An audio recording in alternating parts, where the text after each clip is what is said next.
was diagnosed with medullary thyroid cancer, which is a rare form of thyroid cancer normally found in 80-year-olds. There's been a lot of side effects from drugs and other types of treatment.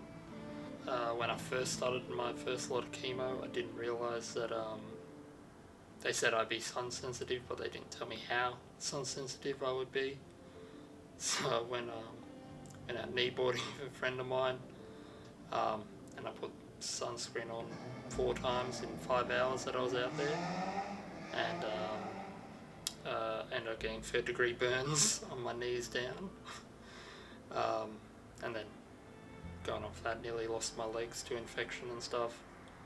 I've got ulcers growing on my eyes now, which has required 3 surgeries in the past 3 years to try and save them. There's always something popping up.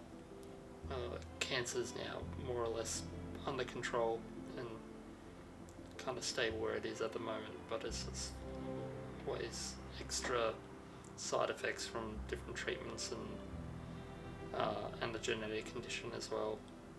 Trying to keep on top of those. After I had the biopsy done, I was told pretty well then and there that it was cancer they didn't know what type of cancer it was at the time, but they knew I had cancer. I was with my dad and we broke the news to my mother. And then that afternoon when the girls got back from school, we told them that I had cancer, and my middle sister was like, "Oh cool, now I can go to canteen. My friend goes to canteen, that's awesome." I was like, "Oh, yay, and glad it makes you happy." And then that must have been like a week or something later, and Rachel came over to our house and brought over all the different pamphlets and stuff and told us about what canteen was and how it worked, and invited us on our first program. It was somewhere I could go, and was able to meet a lot of other people going through, although not the same, very similar situations.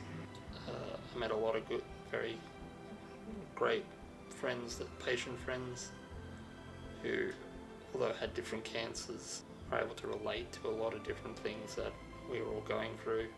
Met some incredible cancer patients, some of the bravest people I've ever met, who just wouldn't lay down and die. Throughout all the shit that they were going through, were able to smile and laugh and take care of other people without a second thought.